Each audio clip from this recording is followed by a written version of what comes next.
Recording start करते हैं। बिल्कुल बिल्कुल ठीक है। तो हमने द्रव्यमान से स्टार्ट किया था, तो द्रव्यमान का थोड़ा सा रिवाइज कर लेते हैं ताकि जो नहीं थे लास्ट क्लास में उनको पता चल जाए।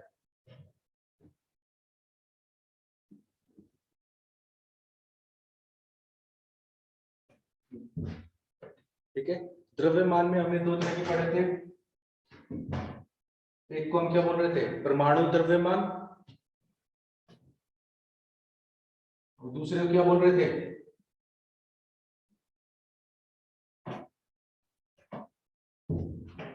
दूसरा द्रव्यमान क्या था हमारे पास, अपेक्षित द्रव्यमान। क्या था, अपेक्षित द्रव्यमान।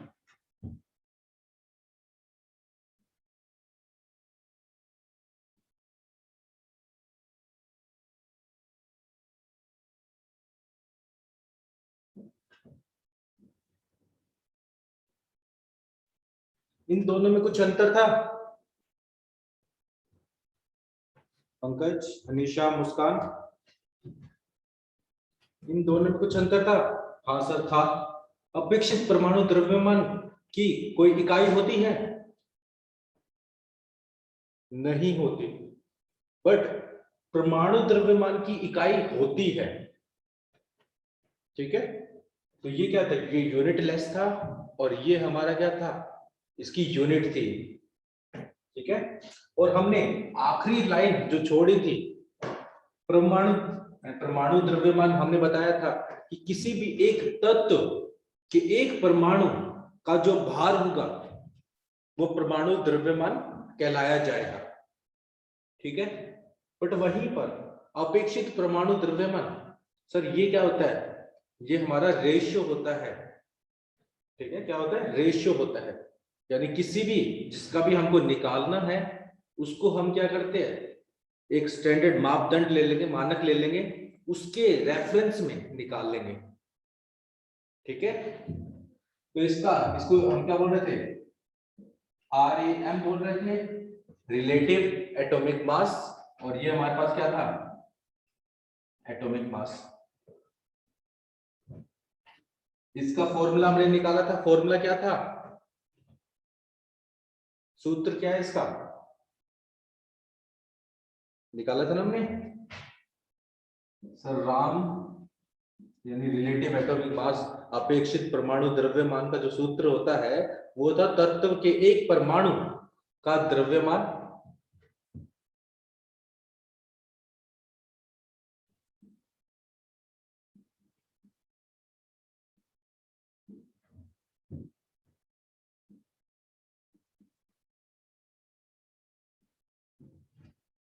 बटा, बटा किससे करेंगे, भाग किससे देंगे सर, जिसको भी हम ले रहे हैं, मानक ले रहे हैं। यहाँ पे हमने मानक क्या लिया था, आज के टाइम पे हम मानक कौन सा लेते हैं, एक कार्बन के तत्व का भार, और उसका भी 12वां हिस्सा।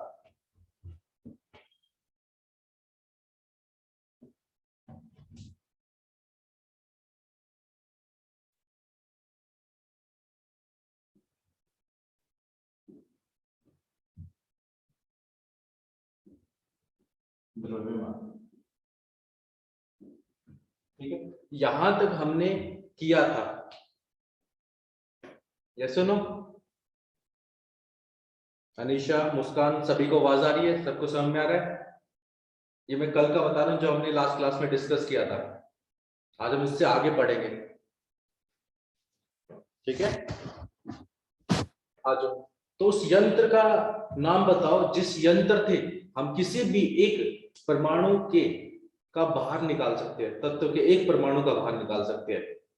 तो उस तंत्र का नाम क्या था, उस इंस्ट्रूमेंट का नाम क्या था सर, मास स्पेक्ट्रोमीटर। क्या नाम था उसका,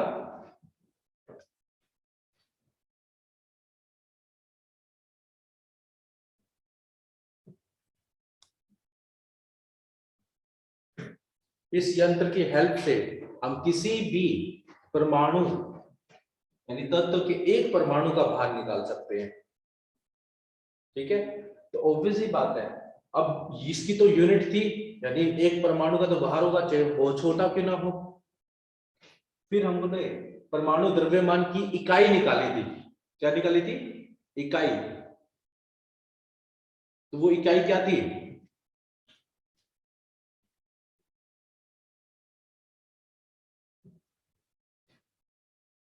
एमयू, एटॉमिक मास यूनिट, यानी परमाणु द्रव्यमान इकाई।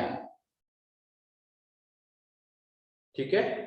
और मैंने बताया था जो एक परमाणु द्रव्यमान इकाई जो होगी वो किसके बराबर होगी? यानी कार्बन, क्या कार्बन के परमाणु के द्रव्यमान का 12वां हिस्सा जो होगा वो किसके बराबर होगा?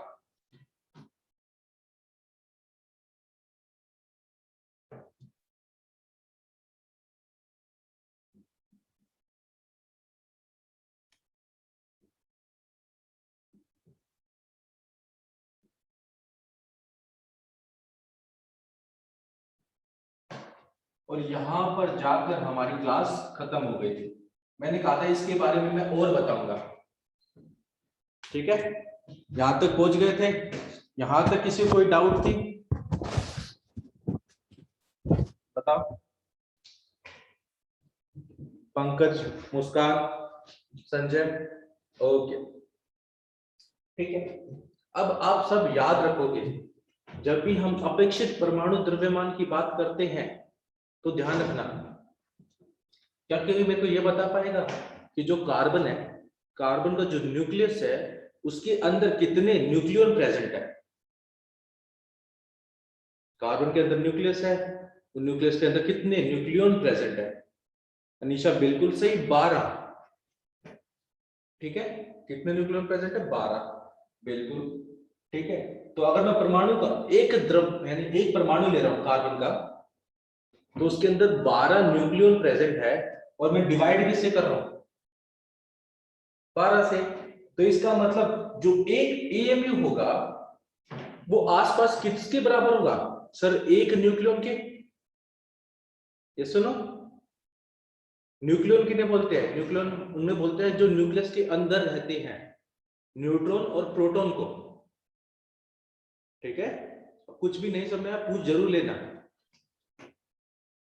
तो एक एएमयू मैं बोल सकता हूं कि ये सर ये द्रव्यमान है किसका? एक न्यूक्लियॉन के बराबर। यस, आंसर जरूर देना। अगर आप माइक ऑन करके भी देंगे कोई दिक्कत वाली बात नहीं है। एक एएमयू किसके बराबर मैं बोल सकता हूं? द्रव्यमान ऑफ, हाँ बिल्कुल निशा, 12। यानी कार्बन के अंदर 12 एएमयू होंगे, यानी 12 न्यूक्लियॉन होंगे। चलो मैं इसको थोड़ा सा यहां पर लिख देता हूं।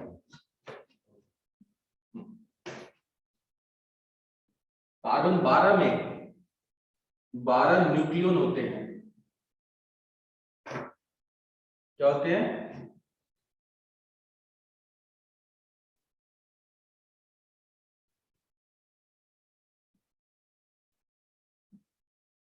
12 न्यूक्लियॉन। अब उनको 12 से डिवाइड करेंगे तो यानी मैं बोल सकता हूं जो एक एएमयू है वो एक न्यूक्लियॉन के द्रव्यमान के बराबर है।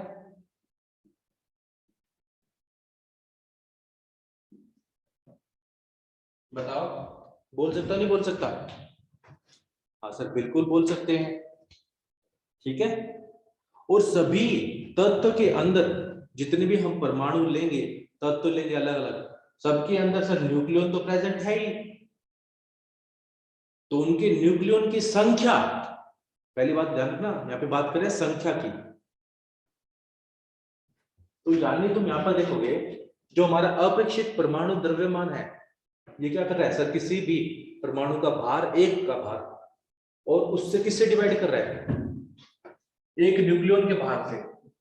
तो मैं ये बोल सकता हूं कि अपेक्षित परमाणु द्रव्यमान हमको संख्या दे रहा है। किसकी संख्या दे रहा है? न्यूक्लियॉन की। बताओ। यानी किसी भी तत्व के अंदर कितने न्यूक्लियॉन प्रेजेंट है उसके बारे में कौन बताएगा? अपेक्षित परमाणु द्रव्यमान। ठीक है, तो मैं यहां पर ये लिख सकता हूं कि जो मेरा आर्यन है ये मेरे को क्या बता रहा है सर? किसी भी तत्व के एक परमाणु के अंदर कितने न्यूक्लियॉन प्रेजेंट है।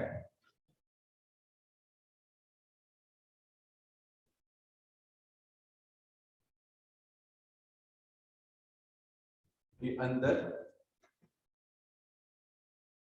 न्यूक्लियॉन की संख्या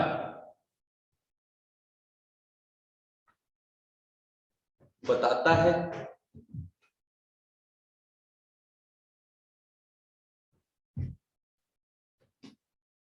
ठीक है, यहां तक बात समझ में? तो यानी अपेक्षित परमाणु द्रव्यमान हमको संख्या बताता है, और संख्या की कोई इकाई होती है क्या? 1 या 2 3 4 10 12 ऐसे बोलते हैं। कभी इसके पीछे ये बोला कि 12 मीटर या 12 वो, तो कभी भी इकाई नहीं होती। इसीलिए हमने क्या बोला था, अपेक्षित परमाणु द्रव्यमान की कोई इकाई नहीं होती। ठीक है, तो अब मैं तुमसे एक बात पूछता हूं। अब मेरे को क्या निकालना है? परमाणु द्रव्यमान। ठीक है, एक बार पहले इसको नोट डाउन कर लो। मैं थोड़ा सा पार्ट को इरेज करना है। अगर कुछ नोट डाउन करना है तो उसको नोट डाउन कर लो, फिर मैं थोड़ा सा क्लियर करके कुछ और बताता हूँ। ठीक है, नोट डाउन करके बताना मेरे को।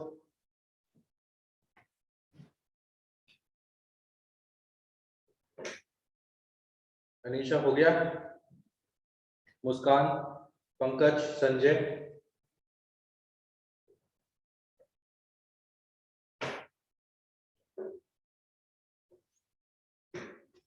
हो गया? हो गया, ओके। ठीक है, इसको याद रखना। एक ईएमयू क्या है? एक न्यूक्लियॉन के द्रव्यमान के बराबर है।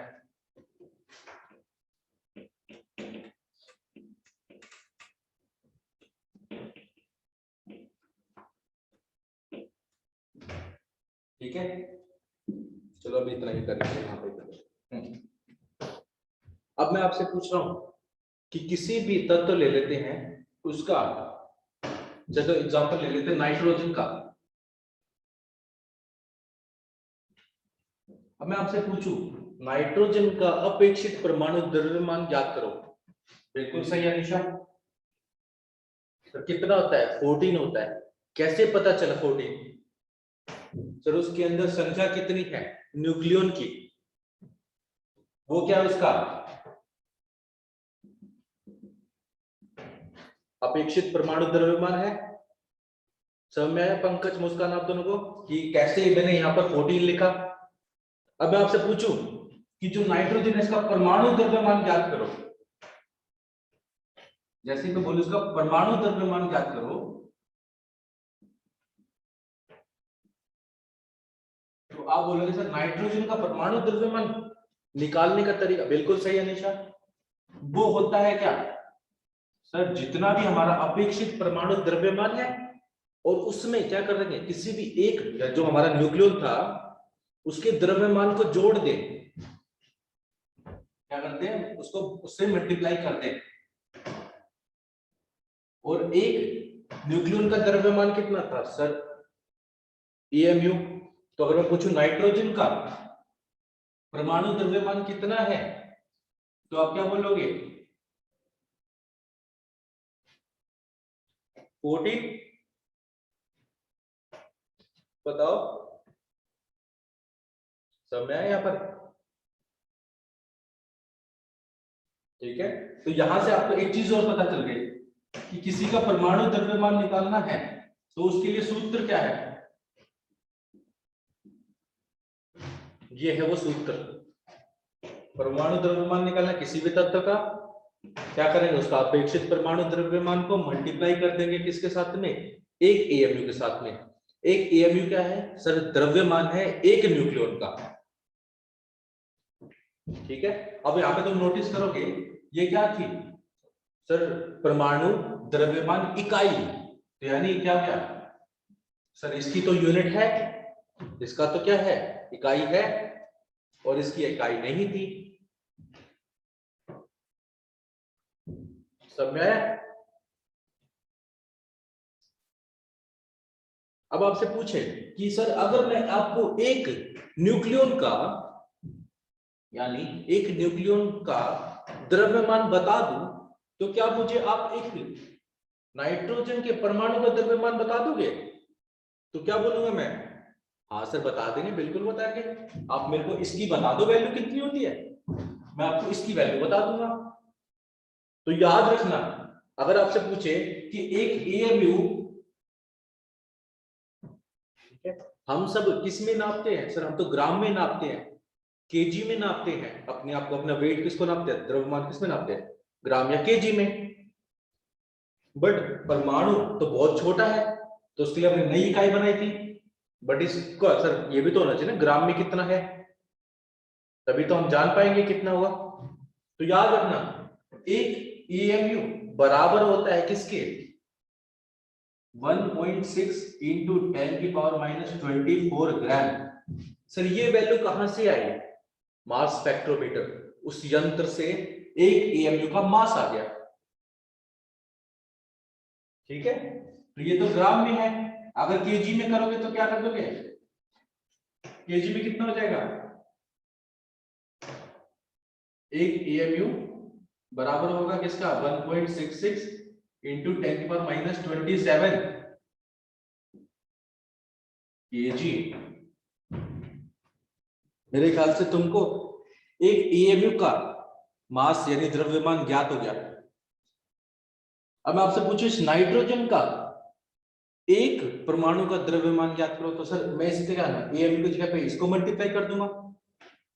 जैसे मैं ही इसको गुणा करता हूं तो मेरा एक परमाणु का द्रव्यमान आ जाएगा, जो कि किसका है, नाइट्रोजन का।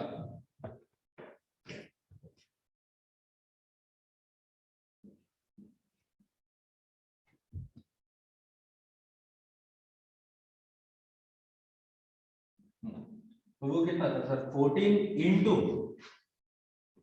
क्या कर रहा हूं इसको मैं भाग दे रहा हूं, मल्टीप्लाई कर रहा हूं, 1.66 इंटू 10⁻⁻24 ग्राम।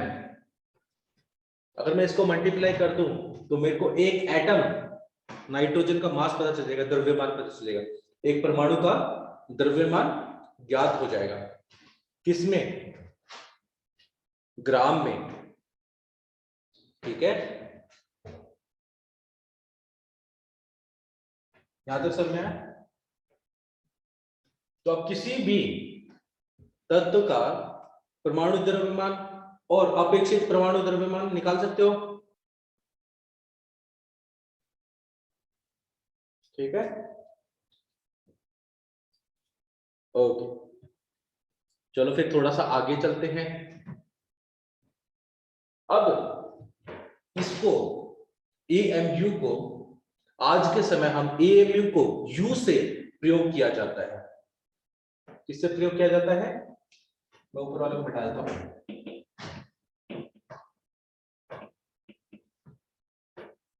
तो हम लिख सकते हैं आज के समय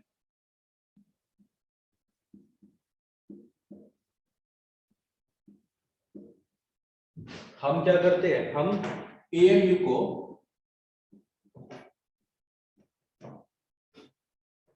किससे प्रयोग, एएमयू को यू से प्रयोग करते हैं, यू से, बिल्कुल सही संजय।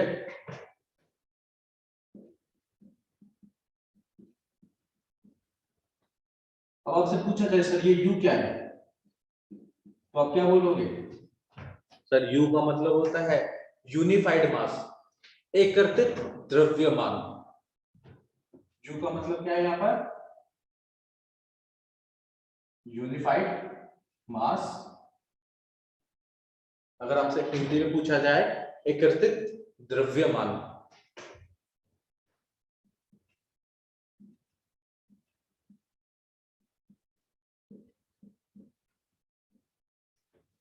ठीक है, तो U किसके बराबर होता है सर? एक न्यूक्लियन के द्रव्यमान के बराबर। किसके बराबर?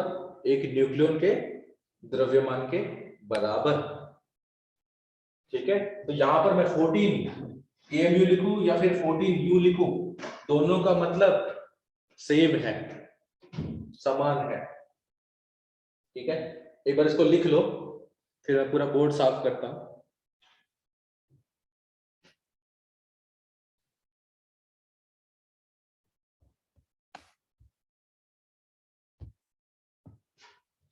हो गया निशा?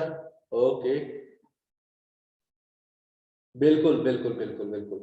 ठीक है, अब जो हमारा अपेक्षित परमाणु द्रव्यमान था वो सबसे पहले किसने बताया था सर? डाल्टन ने बताया था। किसने बताया था? डाल्टन ने बताया था। जब डाल्टन ने बताया तो एक AMU एक डाल्टन के बराबर होता है। किसके बराबर होता है? एक डाल्टन के भी बराबर होता है। ठीक है, चलो फिर थोड़ा सा आगे चलेंगे। मुस्कान, पंकज, संजय, आपने नोट डाउन कर लिया?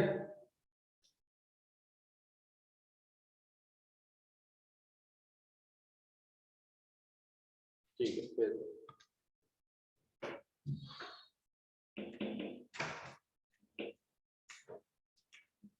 आगे।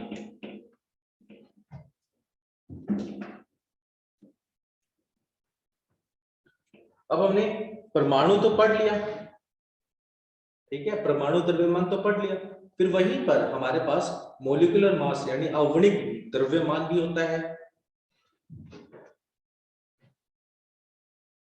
क्या होता है? आणविक द्रव्यमान।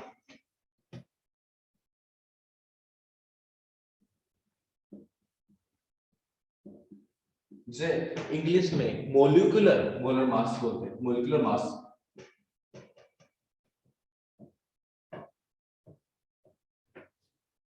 ठीक है, तो अगर मैं आपसे पूछूं आणविक द्रव्यमान कितना है सर? वैसा ही है, सेम ही है जैसे हमने परमाणु द्रव्यमान ज्ञात किया था। ठीक है, तो अगर आपसे पूछे आणविक द्रव्यमान ज्ञात करो, तो आप क्या करोगे सर? अपेक्षित द्रव्यमान जो हमारा आएगा उस अणु का, उसको मल्टीप्लाई करेंगे इससे? एक AMU से। सर उदाहरण, ठीक है, उदाहरण के तौर पर हम क्या ले लेते हैं? जल, यानी पानी, वाटर। अब मुझे जल का क्या निकालना है? आणविक द्रव्यमान ज्ञात करना है। ठीक है, तो सबसे पहले तो मुझे यह पता करना पड़ेगा कि जल के अणु के अंदर कितने न्यूक्लियन प्रेजेंट है।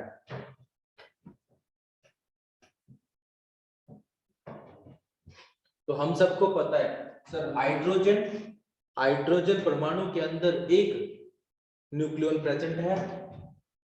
और कितने हाइड्रोजन के प्रेजेंट है यहाँ पर परमाणु? 2 इंटू ऑक्सीजन परमाणु के अंदर कितने न्यूक्लियन प्रेजेंट है सर? 16। तो टोटल कितने हो गए? 18। तो मैं ये बोल देता हूं ये 18 क्या है? बिल्कुल संजय, ये 18 क्या है हमारा? अप्रेषित परमाणु द्रव्यमान है। हाँ सर बिल्कुल है। किसका? पानी का। बिल्कुल है। अब मैं आपसे पूछूं, अपेक्षित तो पता चल चुका है, एक AMU से मल्टीप्लाई कर दो, आपको क्या मिल जाएगा? यानी पानी का मोलर मास यानी आणविक द्रव्यमान कितना होगा सर? 18 AMU। कितना होगा? 18 AMU। चलो आप मुझे बताओ कार्बन डाइऑक्साइड का, इसका बताओ, आर्यन बताओ, और आणविक द्रव्यमान बताओ, दोनों चीजें बताओ।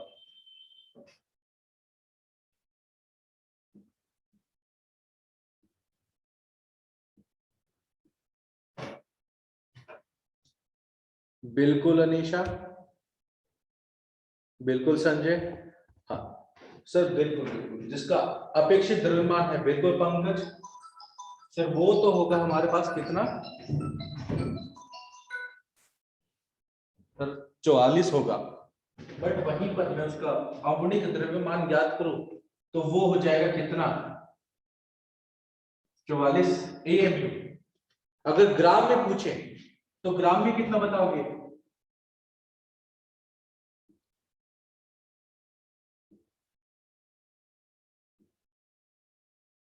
Yes no? हाँ सर बिल्कुल। अब मेरे ख्याल से तुमको ये चीजें क्लियर हो चुकी है, ठीक है। चलो फिर थोड़ा सा आगे देखते हैं।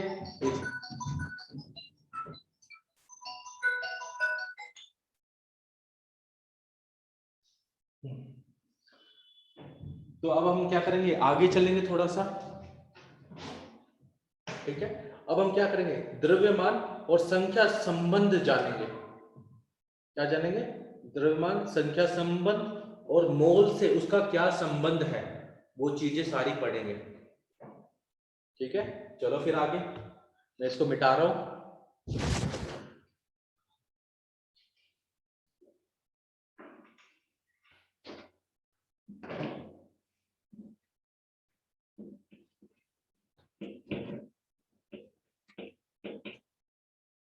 ठीक है, अभी जो हम निकाल रहे थे, मोलर मास और मोलिकुलर मास सेम होते हैं, बिल्कुल सही,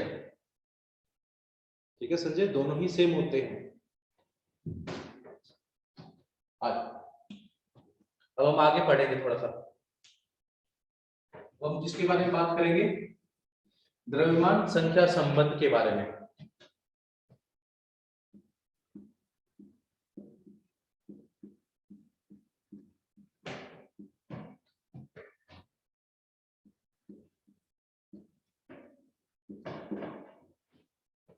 ठीक है, इसको इंग्लिश में बोला जाएगा तो क्या बोला जाएगा, मास संख्या यानी नंबर रिलेशन। सर इसका क्या फायदा, अभी देखो इसको कैसे हमने जो पढ़ा है उससे जोड़ेंगे, ठीक है। पहले तो ये चीज जानते हैं कि आपने कुछ शब्द अपनी डे टू डे लाइफ में जरूर सुने होंगे, ठीक है। सबसे पहला शब्द जो आपसे सुना होगा वो होगा पेयर। जब भी जूते लेने जाते हो तो आप क्या बोलते हो दुकानदार को, मुझे एक पेयर ऑफ शूज चाहिए, जूते चाहिए, या दो दो पेयर ऑफ जूते चाहिए, बोलते नहीं बोलते? हाँ सर बिल्कुल बोलते हैं। तो वहीं पर अगर आपसे पूछा जाए पेयर का मतलब क्या है, तो आप क्या बोलते हो, बताते हो ना कि पेयर का मतलब सर दो होता है, संख्या दो, जोड़ा, बिल्कुल सही संजय। वहीं पर आपने दूसरा वर्ड जरूर सुना होगा, शब्द सुना होगा, जिसे बोलते हैं हम दर्जन, दर्जन भी सुना है। तो जब भी मैं बात करता हूं पेयर की तो मैं बोलता हूं जोड़ा, यानी दो संख्या की बात कर रहा हूं। जब भी मैं बात करता हूं किसी दर्जन की, तो दर्जन में कितने आते हैं, दर्जन में कितने आते हैं, तो दर्जन में तो 12 आते हैं, बिल्कुल सही है निशा, ठीक है। तो जब भी हम बात करते हैं, कभी भी जाएंगे तो हम बोलते हैं दो पेयर, यानी ये तो एक पेयर है, पेयर का मतलब जोड़ा है, यानी दो है साथ में। हम बात करते हैं दर्जन की, सर एक दर्जन केले ले आना, दो दर्जन केले ले आना, इसका मतलब क्या है कि दर्जन का मतलब क्या है, हम किसको बता रहे हैं, 12 को बता रहे हैं, ऐसे ना? हाँ सर बिल्कुल बताते हैं। वहीं पर, ठीक है, वहीं पर जब भी हम किसी चीज को रिप्रेजेंट करते हैं, इनको हमने संख्या का नाम दे रखा है। अगर मैं आपसे बोलूं ये जो नंबर है 6.023 इंटू 10⁻23, इसको भी हमने एक नाम दे रखा है, तो क्या आप मानेंगे? हाँ सर बिल्कुल मानेंगे, Na, बिल्कुल सही सर, ठीक है। बट एन नहीं तो बोलते हैं एवोगैड्रो नंबर, वो भी चीज हम जानेंगे एवोगैड्रो नंबर क्या है। उससे पहली चीज आप जानोगे कि किसी भी, बिल्कुल बिल्कुल अनीशा, एवोगैड्रो बोलते हैं। यहां पर आप जानोगे कि अगर मैं बोल रहा हूं कोई भी एक मोल, तो एक मोल के अंदर मैं क्या कितनी संख्या की बात कर रहा हूं?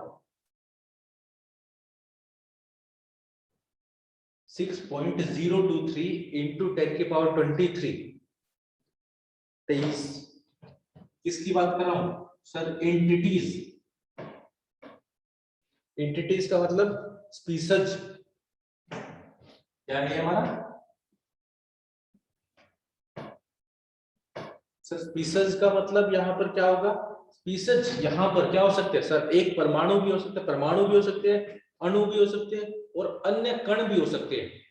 तो ये ध्यान रखना, एंटिटी यहां पर क्या हो सकती है सर? परमाणु।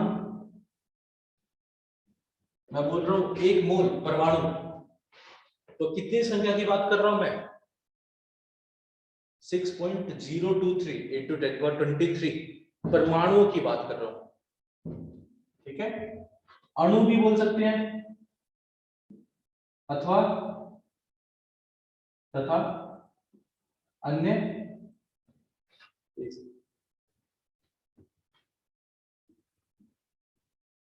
कण। हाँ, तो एक बात याद रखना, अगर मैं आपसे बोल रहा हूं कि एक मोल, मोल का मतलब यहां पर क्या हो गया? एक मोल। अनीशा अभी न्यूमेरिकल ही करेंगे, अभी 2 मिनट दो। जो अभी है, अभी मोल के ऊपर न्यूमेरिकल ही आपसे करवाऊंगा। ठीक है, आप पहले मैं एक बार बता दूं आपको, फिर हम न्यूमेरिकल पे पहुंच जाएंगे। ठीक है, अब सारी बातें सिर्फ और सिर्फ संख्या की बातें चलती जाएंगी, धीरे धीरे हम न्यूमेरिकल पे भी पहुंच जाएंगे। अब जैसे हम बात कर रहे हैं एक मोल ऑक्सीजन परमाणु की,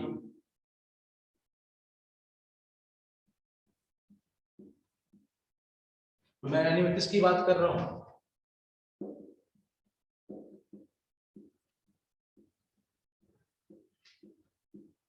कितने परमाणु की बात कर रहा हूं?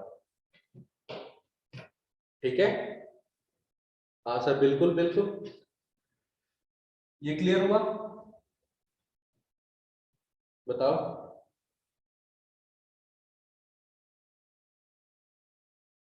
ठीक है पंकज, डोंट वरी, मैं धीरे धीरे तुम्हारे क्वेश्चन भी ला दूंगा। आ जाओ, चलो तो फिर। अब ये जो है, ये परमाणु किसके अंदर मिले थे? बस थोड़ा सा जब टाइम दो, अभी क्वेश्चन भी आएंगे। ठीक है, नेक्स्ट क्लास न्यूमेरिकल की ही डाल दूंगा मैं, आज पूरे क्वेश्चन करवा देता हूँ, मतलब टॉपिक क्लियर करवा देता हूँ। ठीक है, आ जाओ। अब जैसे इन्होंने बात करी, ये नंबर किसके अंदर आया जो हमने करा था? कार्बन 12 के, अगर हमने 0.0 kg यानी 12 ग्राम अगर हम कार्बन ले लें, उसके अंदर कितने परमाणु प्रेजेंट होते हैं? वो क्या होता है, किसके बराबर होता है सर? एवोगैड्रो नंबर के बराबर होता है। इस संख्या को हमने क्या नाम दे रखा है? एवोगैड्रो। एवोगैड्रो संख्या जो कि कितनी होती है? 0.23 इंटू 10⁻23। ठीक है, बिल्कुल बिल्कुल। अब यहाँ पर ये चीजें हमारी क्या भाई, मास और नंबर रिलेशन क्लियर क्लियर हो गया। यानी एक मोल की जब भी बात करूंगा तो मैं इस संख्या की बात कर रहा हूं। किसकी बात करूंगा? इस संख्या की बात करूंगा। ठीक है, इसको नोट डाउन कर लो, फिर हम इसको हटा देते हैं, फिर हम आगे बढ़ते हैं।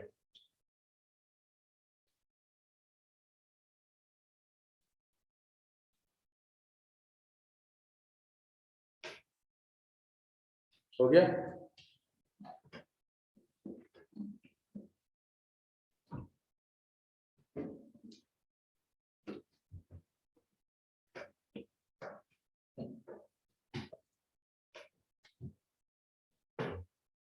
हेलो, तो ग्राम एटॉमिक मास पता है?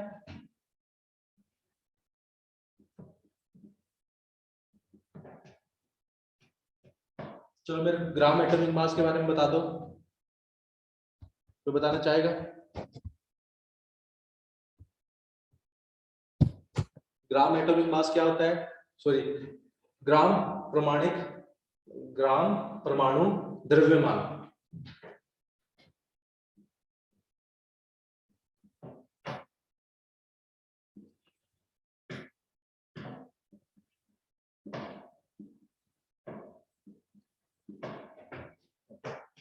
ये क्या होता है? ये भी पढ़ रखा है, बताओ।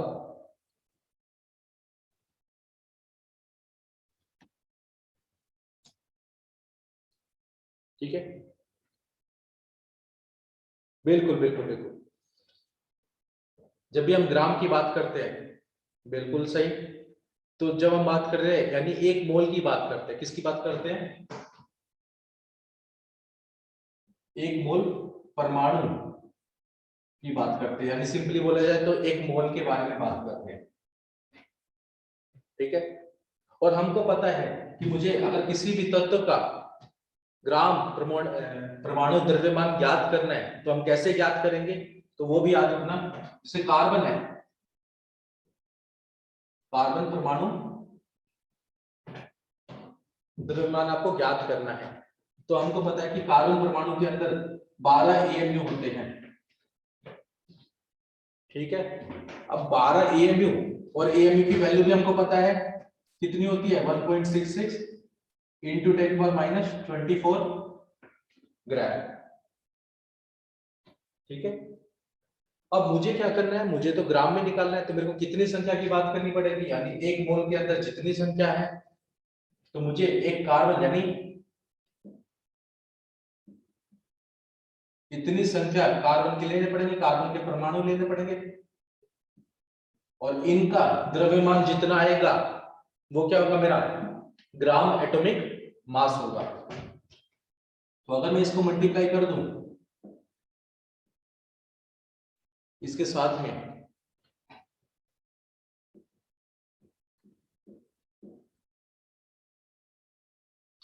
ठीक है, तो एक बात याद रखना, इन दोनों का अगर मल्टीप्लाई करोगे वो अप्रोक्सीमेटली कितना आता है?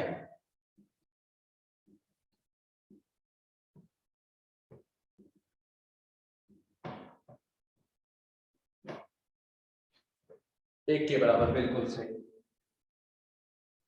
तो यानी जो हमारा कार्बन का एक मोल,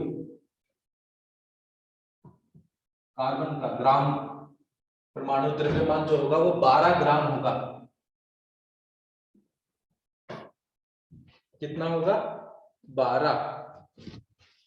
ठीक है, फिर वहीं पर आपसे एक और टर्म है, 2-3 बातें हैं, ज्यादा टेंशन, और मिनट यानी क्लास ओवर होने के बाद अभी रीज्वाइन जरूर करना। अभी क्या है, 1 मिनट में क्लास ओवर हो जाएगी, तो फिर रीज्वाइन जरूर करना। ठीक है, एक बार इसको नोट डाउन कर लो।